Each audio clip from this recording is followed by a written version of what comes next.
Welcome to Odd Musings with, what's the name? Scott and Brett. You heard him. All right. I'm D. Snyder.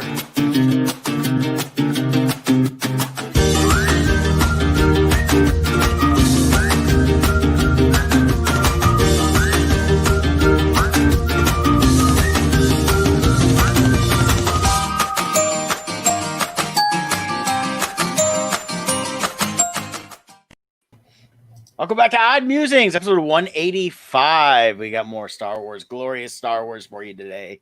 That's and it's right. Not all Star Wars. We're going to talk a little Christmas today, too. So, but yeah, a little intro video there. I don't know if Scott saw this, but StreamYard, who we are very happily using for all our shows now, allows up to 10 minutes of video. So I actually extended the intro video beyond the 30 seconds that we used to be able to do. So I created that new little one. It's kind of fun doing these little videos before the show and throwing a little intro on there. But yes, Favreau said, "Hold my blue milk." And boy, did we get an episode last week. we got a whole ton of blue milk. So we got a lot of fun stuff to talk about today. Let's knock out some our sponsors real quick. I'm going to start us off with Larger Family Chiropractic located in Belleville, Michigan and Dexter, Michigan. And your journey to wellness begins here. You can build a healthy lifestyle with chiropractic care at Larger Family Chiropractic Center, BC. And they do take great pride in providing the finest chiropractic care to each and every patient, offering on-site digital x-rays, massage therapy, orthotics by foot levelers, young living essential oils, aromatherapy, full line of vitamins, all in a family-oriented environment. You can give them a call at 734-697-4244. Visit them online at largerfamilychiropractic.com. We do have a link at Odd Musings under our sponsorship page. And as I've said many times before, I am a patient there. I always go on Tuesdays. It's kind of my standard appointment, and got myself realigned and fixed, especially as we're dealing with this cold weather here in Michigan and everything else going on. So it's nice to try to keep my health up, stay healthy through all of this stuff, because besides COVID, we do have flus running around and other colds and illnesses and things like that. So I do everything I can to try to stay as healthy as possible within that.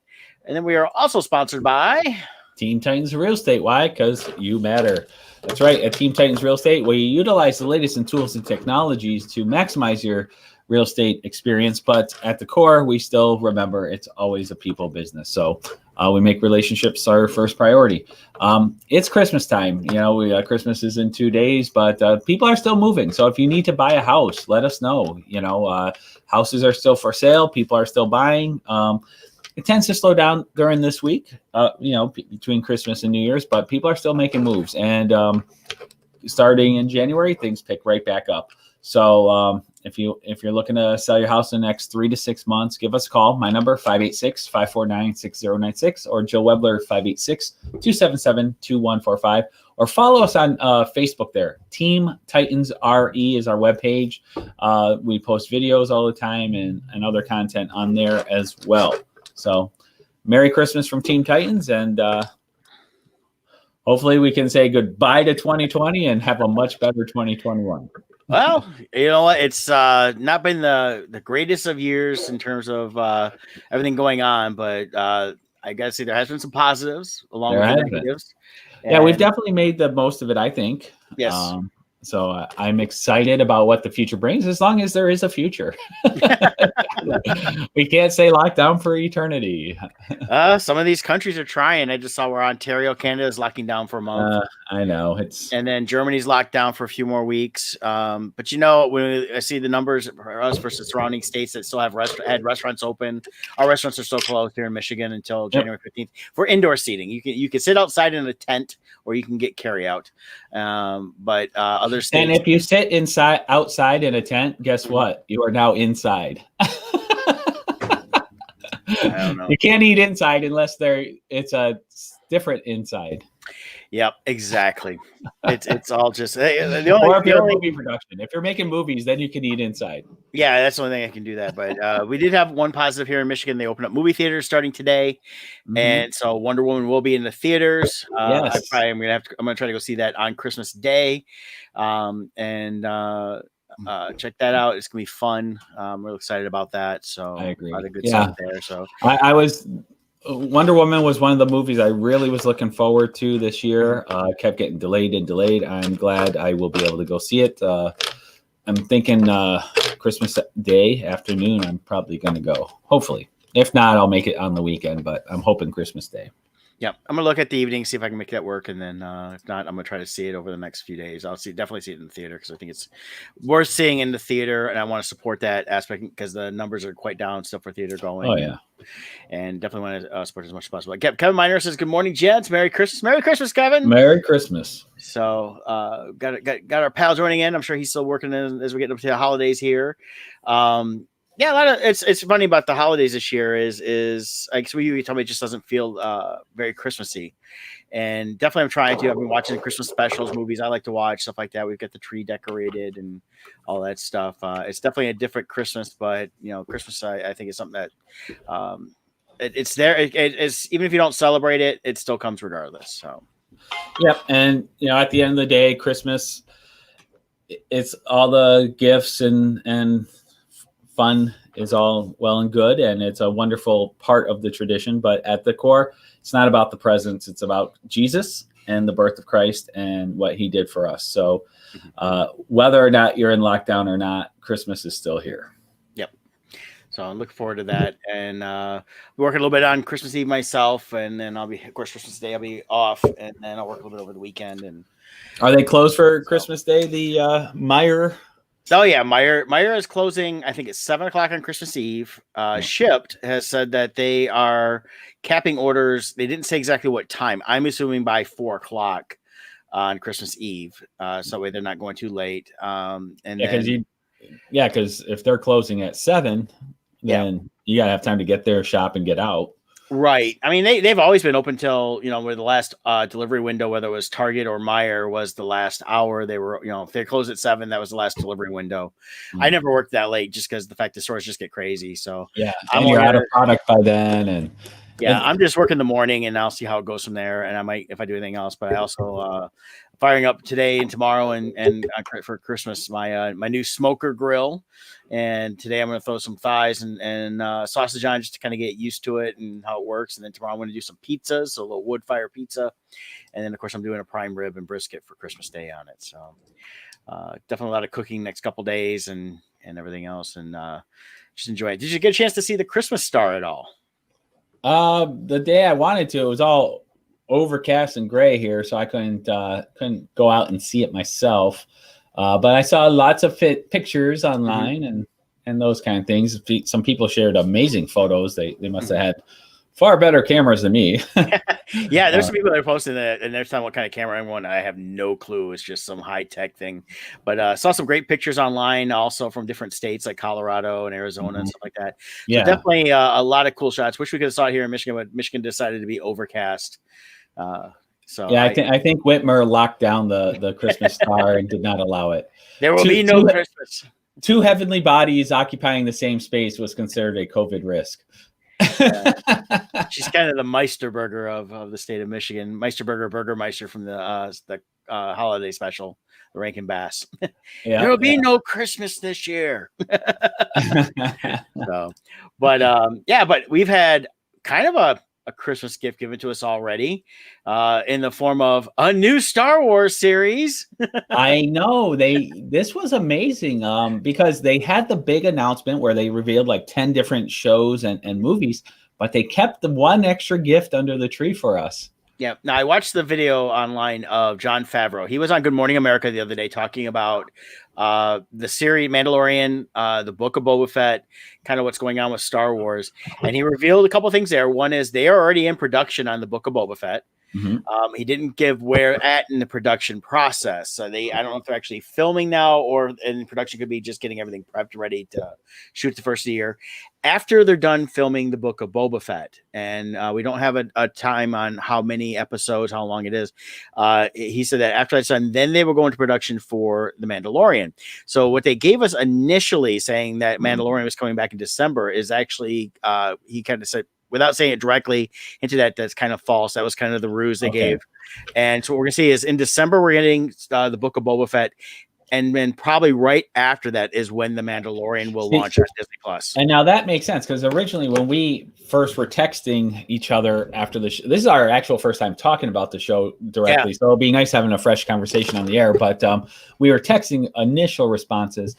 And because they announced Christmas for Mandalorian season 3, and then this was Christmas or December of 2021, it's like, well, maybe it's going to be the same show since at the beginning of the season, the rumors were Pedro Pascal was leaving the show. They were telling you, hey, the show might follow a different character. So all of a sudden it's like, oh, maybe this is it. And then maybe the Din story in Grogu will move over to Ahsoka maybe. So that's what we were speculating, but they cleared it up. And the other part that didn't make sense is when it comes to, like, same with movies, TV series, these studios don't want to overlap and compete with their own shows. Right. It's all about how you space it out. So it was weird to have both series coming out at the same time. So now, using a Jedi mind trick, he fooled us into thinking season 3 was going to be December. It's really going to probably be February or something like that. So yeah, I have a feeling we're going to get, if any gap between, it'll only be like a week or two. Right. But I could see it actually going from one into the other. And there may be stuff that we see in the Book of Boba Fett that will set up stuff for season 3 of Mandalorian. Right. And the Book of Boba Fett, one announcement I saw too, is Robert Rodriguez is an executive producer on the series. So he's going to direct an episode or two, if not more. He was the one that did the episode where we saw Boba kicking butt with the gaffy stick, correct? Yep. The episode where Boba and Ming-Na's character come in and it's when they're on the planet where Grogu is trying to reach out to a Jedi. So, any speculation on what the book is? Is this his black book? I think what this is I think this is going to be a standalone one-shot limited series. Right. And the reason they're calling it the Book of Boba Fett is where the Mandalorian is chapters and ongoing. This will be beginning to end the Book of Boba Fett, and that's it. Doesn't mean the character is going to disappear. I think he's going to become entrenched in all that is Star Wars. But it gives them something to tell a story. Right. I think what we're going to see is, I'm speculating flashbacks to pre-Empire when we first really meet Boba Fett, not including the holiday special cartoon. Post Rebels. To where we had seen a younger Boba Fett. So we'll see how Boba Fett became Boba Fett. We might even see Daniel Logan. There has been rumors. A young Boba Fett in the flashback. I agree with that. I think we'll get some flashback type stuff. But I'm thinking the book may actually be a literal book too. Like, is it like his revenge book? Because we saw what he did with Bib Fortuna. Which was kind of great because a lot of people speculated, we thought Bib Fortuna was dead from the sail barge. But I guess there was a Legends book where it showed, I guess he actually had taken off on a smaller skiff. Right. And that's kind of where they pulled the reference from that's how I got away. But the difference was in the Legends book, I forget who it was, took him and basically mounted him on like a giant spider or something like that. And yes, it was the Bomar monks. I think they turned him into one of those mechanical spiders with the brains that are in the jar there. These monks would do this to themselves in there. But it's like a background character you see in Return of the Jedi that they create this whole lore around. But I'm just wondering if, like, what's the purpose of this series? Is Boba taking over Jabba's crime syndicate and he's going to head that up? Is he going to create the bounty hunter guilds again? Is he seeking revenge on past people? Like, what is the purpose of this? Is he going to, who knows what? We already know the guild exists because that's been existing through the Mandalorian. We saw that, for bounty hunting that still exists. But right. I think what we're seeing is he goes in, you can tell that, and it's funny though, is with Bib Fortuna got fatter, and still his Gamorrean guards are a little slimmer than what they were. Yeah, I noticed that. So obviously he's not doing very well financially compared to Jabba, but he's obviously running whatever they're running, or doing there, and they still had the Twilight Dancer and everything else. Yeah. So I love seeing that the way they came in.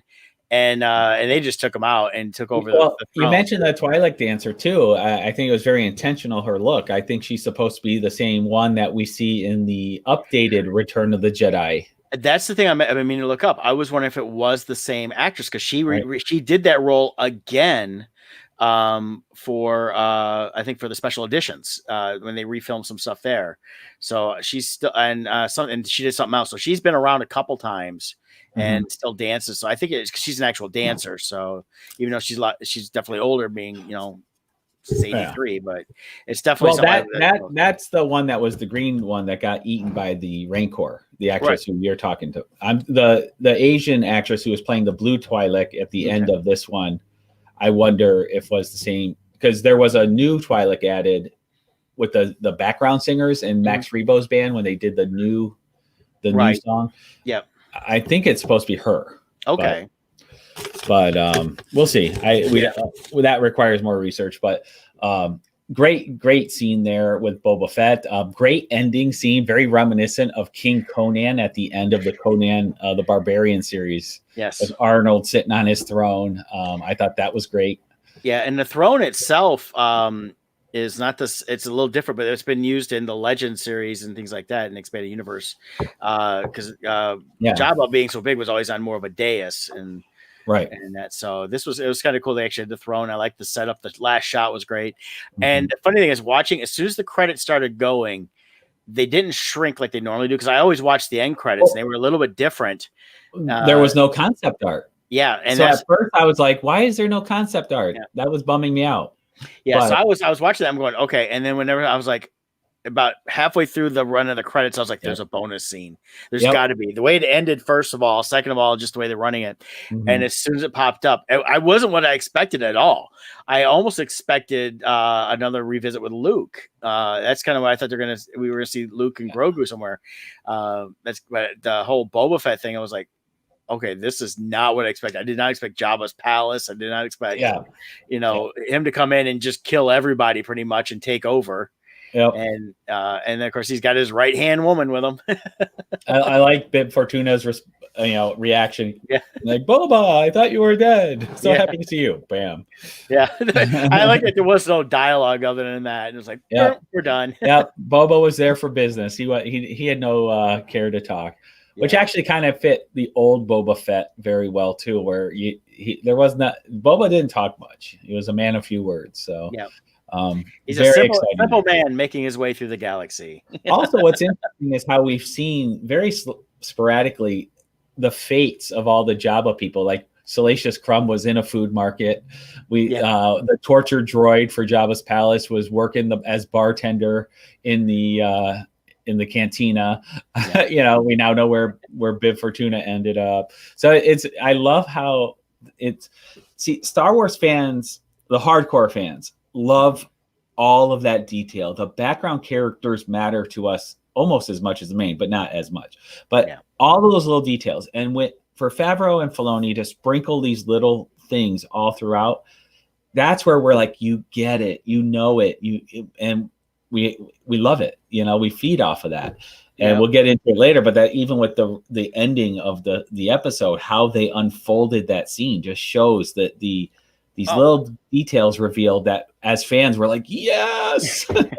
Well, Favreau revealed he met Filoni when he came in. Favreau came in to do a voice on the Clone Wars. And that's how they initially met and became friends and started talking back then. So obviously both being big Star Wars fans, that's kind of where it's one of those things like, okay, when Favreau had the opportunity to pitch this, and I'm sure he had been talking to Filoni along the way, because too much of this pulls into, and it just fits what Filoni had done with Clone Wars and Rebels. Yeah. And Favreau, of course, is an actual fan, and not just someone saying, oh, this is cool, I want to do Star Wars. He truly loved Star Wars. He even talked about it. He was, during Return of the Jedi, he worked as a usher at a movie theater. So he saw Return of the Jedi in the theaters, tons of times that year. you know, because he's got to see it all the time, and it shows what kind of fan he is because they've referenced back to a lot of that original trilogy stuff, and I think it's all just come up. But yeah, all these little nuances, all the little things they drop, little hints, background stuff, you know, the way they come to find out that a lot of the stuff we're seeing wasn't digitally created. They use a lot of stop motion, so a lot more practical shots, like with the using the ADAC cranes and things like that. Heck, I mean, just even, you know, watching when, you know, here's a scrapyard and here's all these old TIE fighters all rusted out, you know, as they're scrapping them and stuff like that. It shows that they truly love the Star Wars universe and aren't just trying to take something that we all love and bastardize it. Like they have completely, in a beautiful way, brought the expanded universe to life. They're not just copying the expanded universe, but they're definitely pulling from it. But they're also pulling from this thing where everything they're doing is, while they're unfolding a story, they're growing the universe too at the same time. And even with those small background things, the ADAC cranes, it's things like that where in your mind you're like, this whole new sector of that universe opens up, like, oh my God, yeah, I would never thought of that. But yes, that's probably how a Star Wars crane would look. Yeah. So those little nuanced things matter. And Favreau was saying, and I don't know if this was from the Good Morning America or not, but he was saying how when he started at Marvel, working with Kevin Feige, he said one of the key things he learned was, never isolate your core fans. You have to tell two stories simultaneously when you do these. You have to tell a story that the core fans will fully love and embrace, but at the same time, tell the story in such a way that new fans feel like they're invited in. And I feel like he's successfully has brought that over to The Mandalorian. And I like how you put that, because it's funny to see again after an episode like this, some of the people on Facebook watch it every week and have to comment, but immediately they go to the term fan service. And I want to go, yes, it was fan service. They are going to give us fans something we want. They're not giving us what we always ask for, but a lot of times they're giving us stuff we didn't know we wanted. And telling us, first of all, they tell a story that's good enough. I've got a couple friends that watch The Mandalorian that are not necessarily Star Wars fans, but they started watching it and like, this is actually really good. And I don't know any of this background stuff like you do. And I just find it fascinating. And that right there is not fan service. So what they did was exactly what you said. They're giving us fans, especially us diehard fans who've been around through the whole time, us old guys now. You know? Yeah, since the beginning. Since the beginning, and have, you know, loved everything, embraced the expanded universe. I mean, I didn't read as many of the books as you did, but I read a ton of them through the 90s. A lot of the comics and things like that. You know, we like the toys. You know, we've always been into everything that tied in from the original movies we saw, even into the prequels. And when the prequels came out, yes, I could pick them apart as a film person that, you know, looking at just a film movie, but I still loved them because they were Star Wars. So they were still true to the heart of Star Wars. That's the key, true to the heart of Star Wars. And while the sequels, you can love them or hate them, the fact remains, even Rian Johnson, and things about Kathleen Kennedy, things she said, this was all about, we don't need the old fans. We don't need the core fans. We are going to go in a new direction. We're targeting the future. And they turn their backs on the hardcore fans. Now, that does mean every hardcore fan didn't like it. I loved, for instance, I absolutely loved episode 7. Yes. Absolutely loved it. I saw it. I know you saw it at least 10 times in the theater. I saw it 7 or 8. Absolutely loved it. And I really enjoyed it. Liked it. I loved it. It was great. Yep. And it was so, in fact, you can go back and look at one of our episodes prior to episode 8 coming out. Right. And we had pre-taped it because I was going to be out of town. Oh, yeah. We were so excited. And we speculated on things. This is what we expect to see, because all we saw was a couple teasers. They really kept it quiet.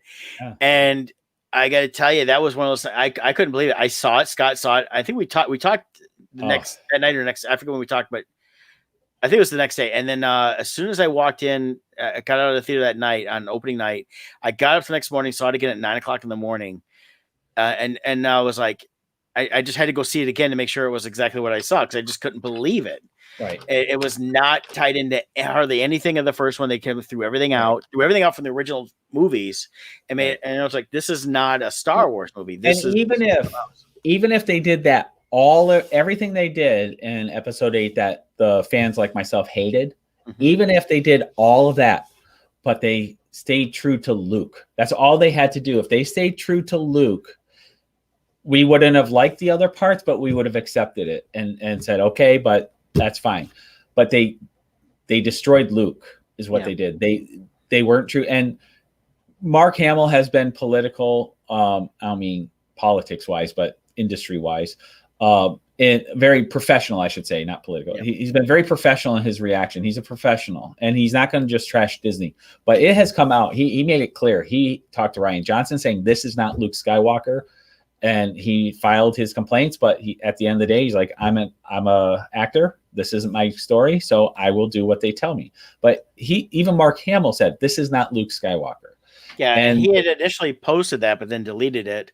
Right, and he tried to give professional answers, but even since then, he has come back out and said it again that he was against what they did.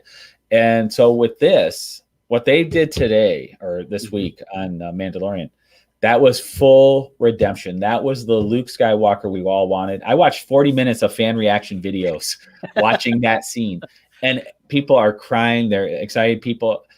Because while Luke is kind of a bland character, he's the center of Star Wars is hope, and Luke always represented that hope. And this redeemed him. This was what we wanted. We wanted to see Luke at his height. We wanted to see he got his Darth Vader Rogue One hallway scene. Yes. That's what we wanted. And they definitely paid full homage to that. Oh yeah. But going back to Filoni and Favreau fully understanding the product, Star Wars, B, the audience, aka the fans, understanding those two aspects. The whole reveal process was so expertly done. Once again, this whole series, they're very patient in how they reveal things, and they don't just throw it all up at once. So you start off, you see the X-Wing flying in, and Star Wars fans love detail. So we're all like, oh my God, it's an X-Wing.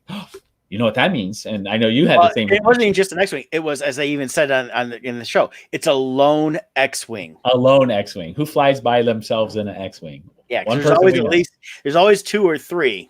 In one of the reaction videos, someone even was like, "That's a blue R2 unit." Like I didn't see it that good, but it's a blue R2 unit. So, but then then they do the reveal in such a way you have the security camera, so you don't see color, and you see a cloaked figure, and you're like, that could be Luke, but that could be Ahsoka. So you're like, oh, well, yeah, we see a white blade, and then we see it's a green blade. Right. So then the next reveal is the green blade.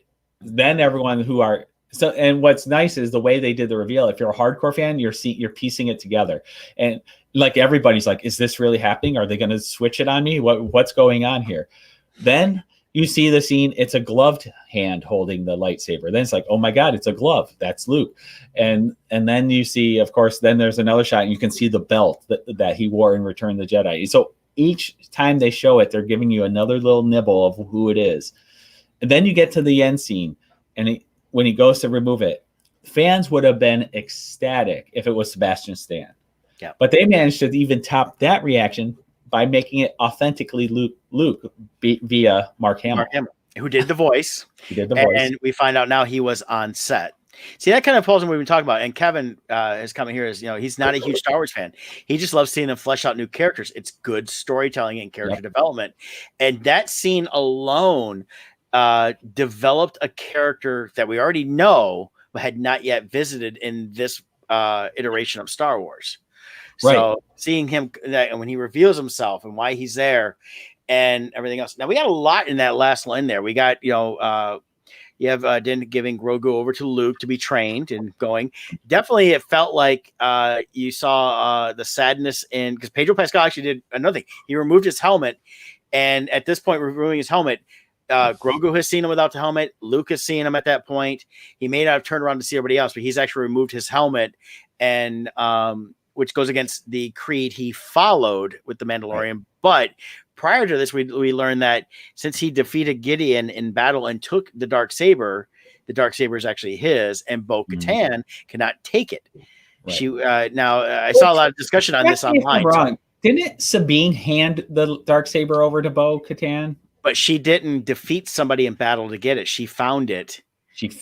And by giving it to Bo-Katan at that point, it was not. It was able to pass, even though there were some issues. So using that theory, technically Ezra is the holder because he defeated Maul when Maul had the Darksaber.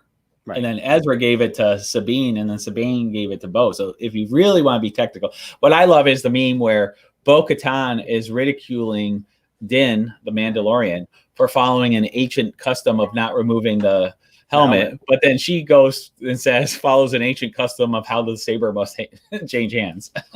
Right. So, and Gideon, and I like how they had Moff Gideon narrating that whole segment and saying, Right. "Oh yeah," because it's like, and then you can see that this is where I knew that their story's not done. Was in this little segment prior to Luke showing up, is the fact that Moff Gideon's like, yeah, she can't take it. There's this, so now we're going to see. And he wants to give it away, but Jim's like, I don't want to rule here. Take it. He's like, I yield here. I yield. He doesn't care.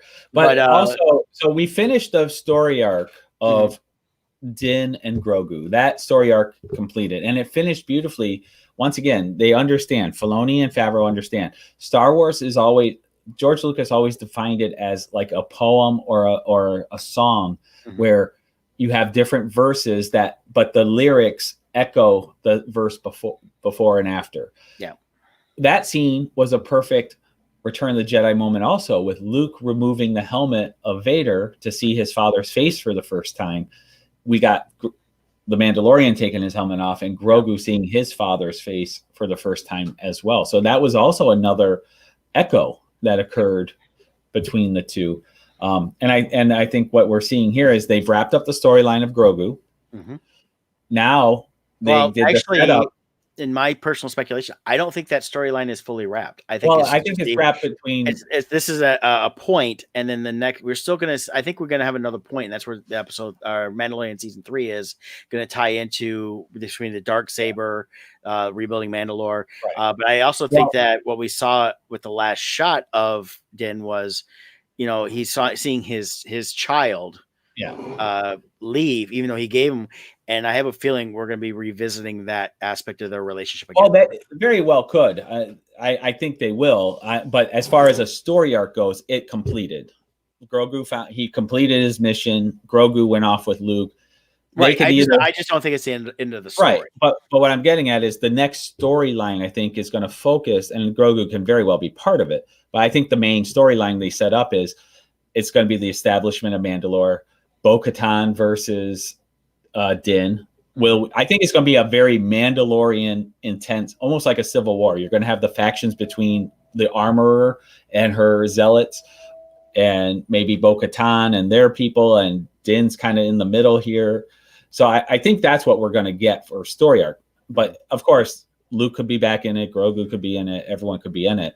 But I think the Ahsoka storyline is where we're going to see maybe Luke, the Jedi Academy, Grogu, Ahsoka, and Favreau did confirm that Book of Boba, Ahsoka all take place during the time of the Mandalorian. I'm not discounting any flashbacks, stuff like that, but they are taking place pretty much simultaneously. And he kind of alluded to potentially more series. It really sounds like they've now developed that the way they're going forward is everything is spinning off of this. Right. And going forward, including some of the new movies like Rogue Squadron, and this is the new expanded universe, is what we're getting, and I think everything's lining up perfectly. One of the most popular storylines in the expanded universe series that really kicked off so much for Star Wars back during the Dark Era, when we had no movies, no nothing in the future, Heir to the Empire. Thrawn was in that. Well, we know Thrawn they've mentioned his name. Ahsoka wasn't part of that. She wasn't created yet, but they can easily adapt that story. Well, they've already changed. They changed Thrawn's storyline anyways by incorporating him into into the animated stuff, and because he didn't show up until post Jedi in the books, that's where he was created. But he disappeared during this time, so they can easily alter it where he comes back.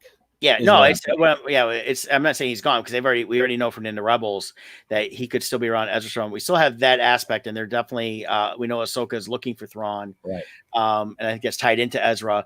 Yep. They're saying the Ahsoka series is going to be a limited series. We don't know how many episodes, so it's going to be, and I can see them breaking up into 2 parts. If they do 12 episodes, 6 and 6, where we see half and half, and then in between will be a different series going on. The way they're launching all these series together. Well, here's the other thing I'm thinking. Yeah, I think this is more evidence. why I don't think Mark Hamill would have came back as Luke Skywalker unless he had assurances they were going to fix Luke. Yeah.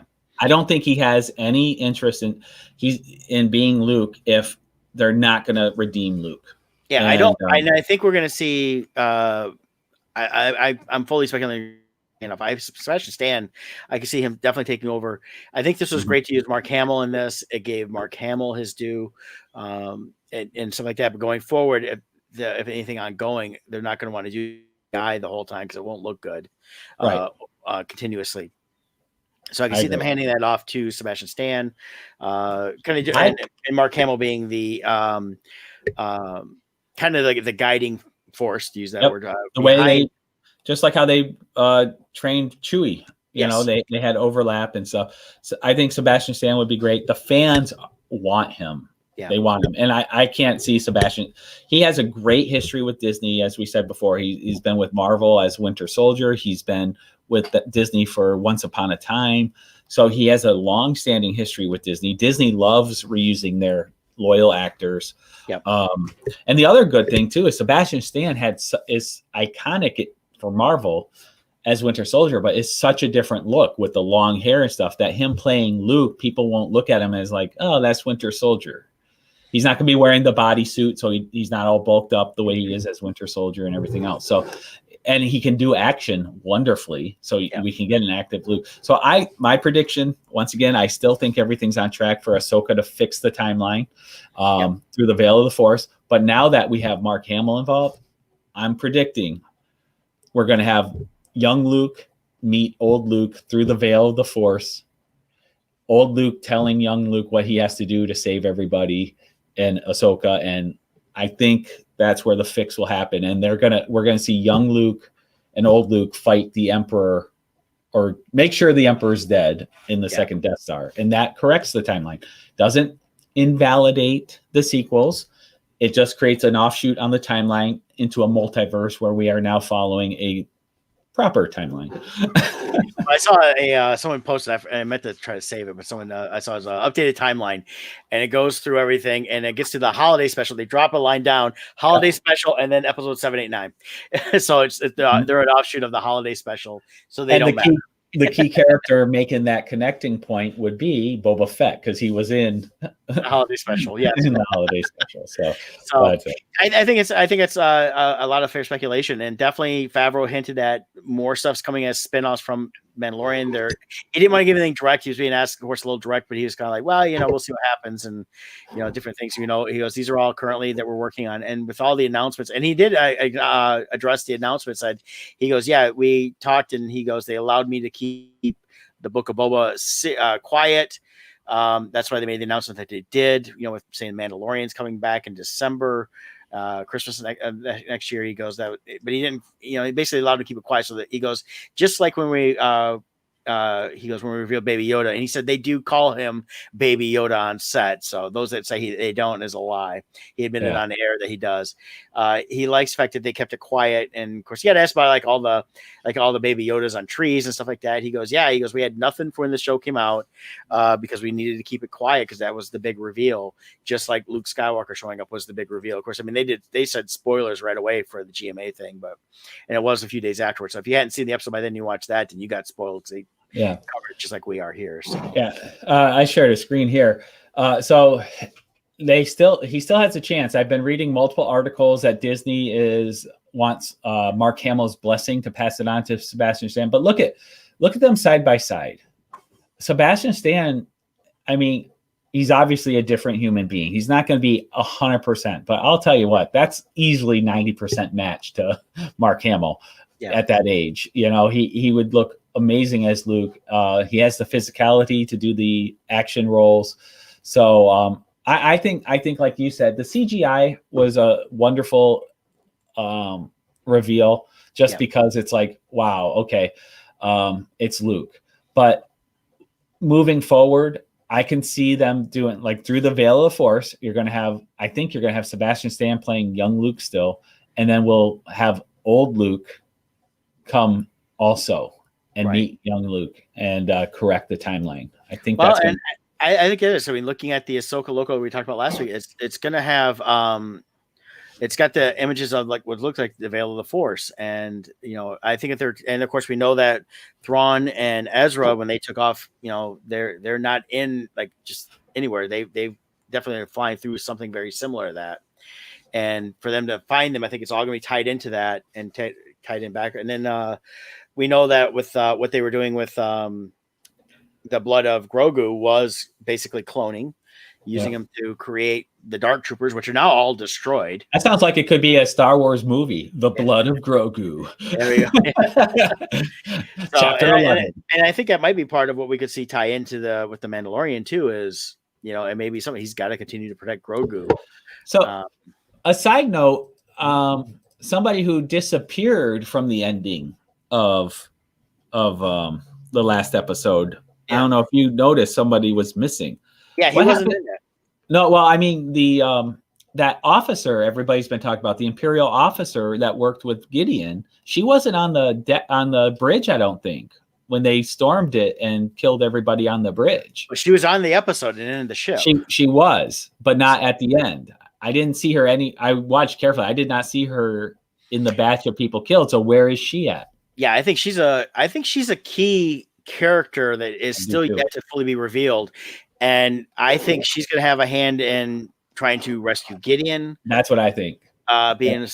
She looks just like a normal Imperial officer. I think she's something more. She's a stunt woman in real life, very physical actress or actor. I don't know what the proper term is anymore. But I have a feeling she's going to have a much more action-packed role next season and rescuing Gideon, like you said. I think that's what we're going to see. But I hope to have her back. I thought it was intriguing having her as an Imperial officer. I think there's more to offer with that character. Yep. The other one missing was Bo-Katan's guy, the other Mandalorian. Oh, yeah. Yep, he wasn't there. So where's he at? I saw someone posted something. I don't know how true it is. It was like a sticky note or something. And it said that he went off to the homeworld and got killed. Could be. But we don't know. That also could be something tied into there's something else going on there. That's why I said at the end of the episode, even though they announced the Book of Boba, at first I was like, okay, they're going to go to that. And then they figured season 4, they'd come back. But now we know they're going to be separate series for sure. Yep. We have a ton of story, I think we still got just as many questions as ever with the Mandalorian going forward as we'd had, at the end of the first season. As the season went on, as we more about different places he was going to. The one thing I do like that they did was they could have kept him looking for a Jedi for like 4 or 5 years, right. And stuff like that. No, we're getting right to it. So they're not giving us everything, but they're really progressing the story along. So we're not sitting on going, okay, it's getting redundant, things like that. The story is constantly moving and evolved. And that's what we saw through this whole season of Mandalorian. 8 episodes. And it's funny seeing people complain online. I'm like, no, if you really now go back and watch all 8 straight through, you have the entire movie as it is, the entire 4.5 hours, I think is about what ends up being of a Star Wars movie. They fleshed so much out of who the character is of the Mandalorian, Baby Yoda. We now have learned so much more about what's really going on in the universe besides these little Imperial factions. We know that there are still Jedi out there. We have 2 of them that we know of for sure, between Ahsoka and Luke. We knew about Luke, of course. Now we have Ahsoka. Is there others? There could be. There's been hints at that. Within the last Star Wars game that came out, the big one, there was a character, and she was a Jedi, but she suppressed her powers and no longer has the Force abilities. So there are others like that too. So there's so much more that they're going to be able to tap into between all these new series and that I'm real excited about that. Yeah, I agree. The future of Star Wars looks bright. They revived it. Once again, the sequels, love them or hate them, the fact remains. It divided the fan base and decimated merchandise sales for Star Wars. It was decimated. Yeah. Mandalorian is reviving that big time. You are seeing them put out all kind of product. When when Mandalorian stuff hits the shelf, it sells right away. The old sequel stuff is still there.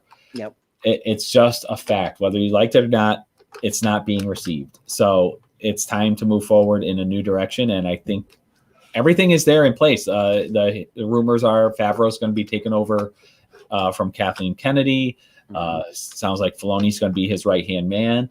I think Filoni's going to be exactly where he needs to be at. As much as I would like to see him actually as the head, I think being kind of like the creative director in a lot of ways. I don't think Filoni wants to be head. He doesn't, and he's very humble about his abilities, very humble about his experience, and that he's still learning. Now, maybe 20 years from now, he'll take over as head after he's had time to study under Favreau for a long time. But look at Favreau's history. I mean, somebody put it together. Jon Favreau decided to make a Christmas movie, instant classic.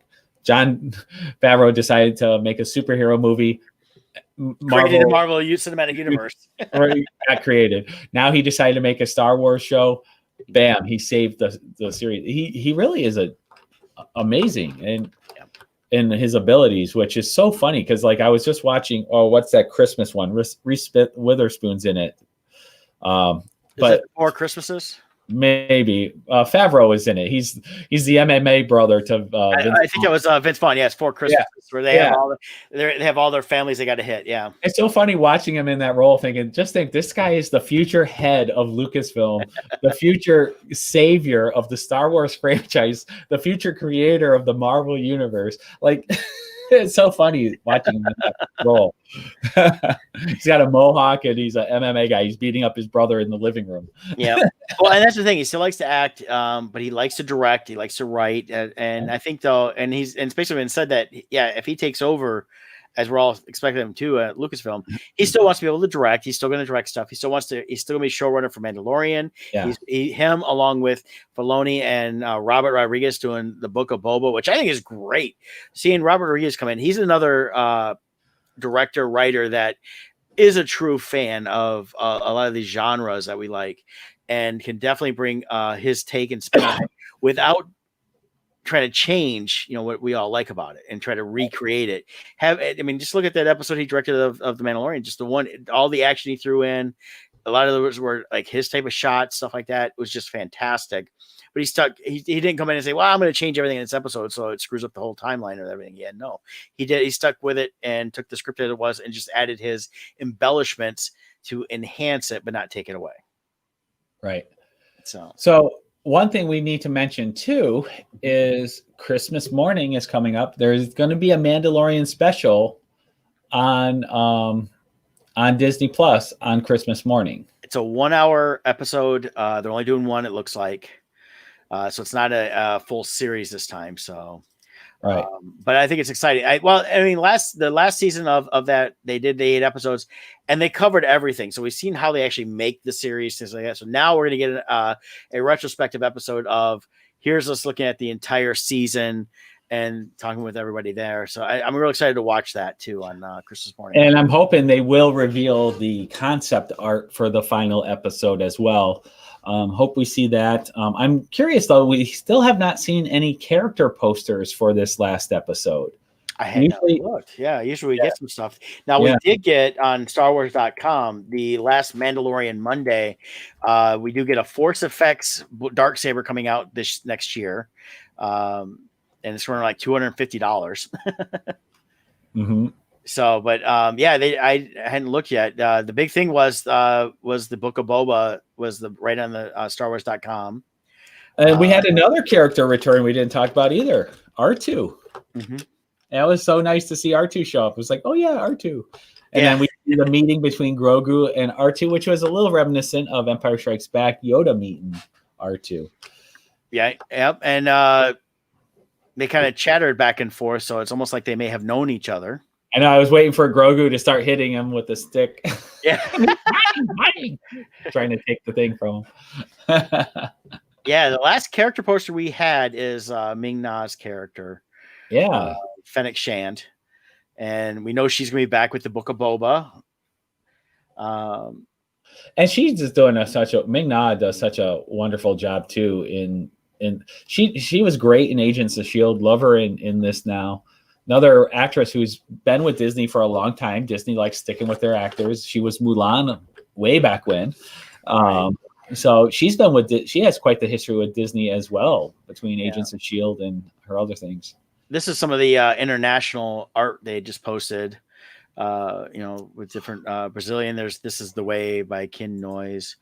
So this is something they shared. I had not noticed before if they've had it up for a couple weeks, but a lot of cool stuff and that. But yeah, there's definitely no concept art right now up from this last episode. So hopefully we'll see I'm surprised that. I haven't seen anyone do like a bodybuilding Mandalorian holding a protein shake saying this is the way, WHEY. Yeah. This is the way. Yeah. But yeah, so yeah, definitely Christmas Day is coming up, and we got at least another Mandalorian-esque show to see, and then That'll be nice Christmas morning. Yep, and that'll be a lot of fun, and then hopefully people will get in there some cool Star Wars stuff for gifts and things like that. Yeah, I think it's a lot of cool stuff. So far, all the indicators though, I have not seen any hint of any growth from the sequels. Like all those previous trilogies, they've not said any of them have been canceled, but every indicator is they're moving forward with the Filoniverse is what I'm seeing. I think what it is there's stuff about a year ago, remember we talked about it before on the show, and it seemed like they were like, yeah, there's no more chatter, they're kind of not talking about anymore, it's not really listed. You see, the only thing I see listed is certain things like Collider, stuff like that, still included in all their stuff, but they always put disclaimer, well, we don't have any more information other than what we had like 2 years ago. I'm like, it's not going anywhere. There's no way they're going to bring in Rian Johnson to do any of this stuff, to his own series now. Not with the success Mandalorian is having. Yeah.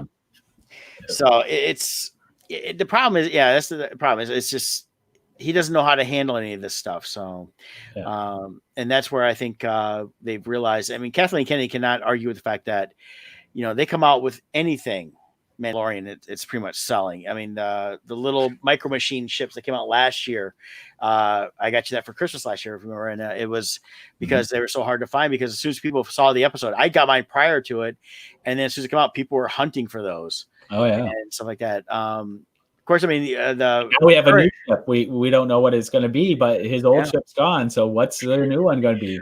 And all these people marketing money. Disney's like, destroy the ship. We need to sell more toys. Well, the Hasbro Pulse did so many pre-orders of it for like $400 or whatever. A lot of the fans are like, "Oh my god, no!" But it's still a cool ship, even with it not. Awesome. I have a feeling I wouldn't be surprised if he doesn't get a ship like that back. They find another one and he just kind of goes back because he likes that style. See, I think just because it's another toy they can sell. I think it's going to be a new one just for that. But on the flip side, also with selling, it could be a new ship that's the same style and it's just a new paint job. So then they can resell the same ship to everyone who already bought it. Just like they're doing here. Let me pull it up here. You can see it kind of right there.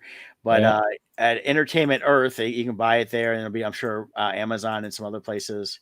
But they have the vintage collection of the Boba Fett Slave One. Mm-hmm. And of course, it comes with the little Han Solo there. $150 comes out in May, and that, so it's definitely and you can see there's how he sits in the ship. You get the whole setup there. Mm-hmm. Actually, this even looks better than the original toy. Oh yeah, the original toy was just like this one little square thing, and they had the legs that were straight. They couldn't bend at the knee. Yeah. Oh, look at the back. Yeah, the back is highly detailed. Back looks better than the front. Yeah. And it's got, I like that it comes with the stand. So it'll be on the stand, and then you've got the whole box there. They went with the Empire Strikes Back version of the box, things like that. So, and like I said, though, you've got where Boba fits in here, but then they have the seats behind him, like we saw, not exactly in the episode, but you can actually put in, like your Mandalorian figure, stuff like that. And they fit the 3 3/4 inch figures. So it's definitely a lot of cool stuff there. So,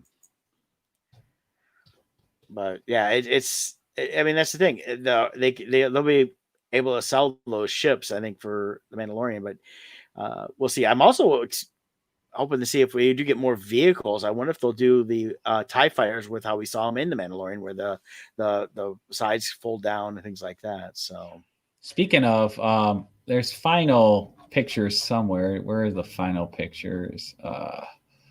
Somebody built a full 1/6 scale Slave One. Oh, wow. And it's insane. I'll just show one picture here. This is inside the tent. Let's open that. I should be able to. Well, I'll just share this screen. Share a screen. but it's insane how big it is. They also, the same guy did a 1/6 scale Millennium Falcon. So this is inside. So if you buy the Black Series figures, this is built 100% to scale to those Black Series figures, the 6-inch figures. And see he's got a big tent set up in his driveway, and he built this thing. He finished it. I saw the finished pictures, but it's it's pretty amazing. Here's from the front. So this was during the build, but how awesome was this? The Millennium Falcon one's equally impressive, but that's the kind of stuff. But I don't know what you do with it once it's built. Hopefully, if you got enough property, you can put it out in a building somewhere and go out and play with your action figures. Now that he has the 1/6 scale Millennium Falcon, he can set up a cool battle scene. Yeah. Yeah, but if he's got a 1/6 scale Millennium Falcon, that thing's huge. Oh yeah. Let me see if I can 1/6 we want Millennium Falcon.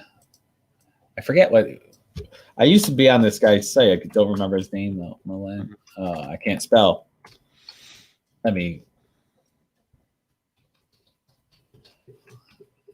1/6. That's the problem. While it does the autofill, I forget how to spell things now because it just gives me the rest of the spelling. I don't have to actually know how to type anything anymore. Right. Oh, come on. It's not going? It's just sitting there now. Oh, well. Doesn't matter. See if I can bring it up here. And he did a photo shoot with the 1/6 scale figures on the Falcon, and it looked amazing. But good times. Let's see here. I think I found it.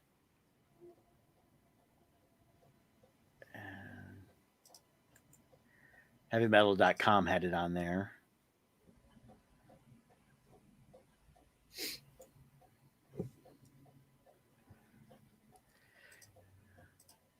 I wonder how much it costs to build something like that too. There it is. Yeah, look at that. Can you imagine? How awesome is that? Here we go. There's better pictures than that. Yeah, I mean, look at the size of that thing though. It's as big as your car. But yeah, you see the figures there. He's got the troopers and everything else, and Vader. I love how they created the scene around it too, so it looks like it was landing in the landing bay. Well, and look at the ties behind it. Oh, they yeah. got scaled ties. How awesome. So, no, that's there we go. There you can really see the size of it comparatively. And look at all those Black Series Stormtroopers. Indeed. That good stuff. Yeah, so this is all cool stuff, and this is what we're seeing come back into the fandom as people are getting excited about all this again, and so we have a hi. Yes, hello hi guys. Hey, Braden, Jill, Sophia.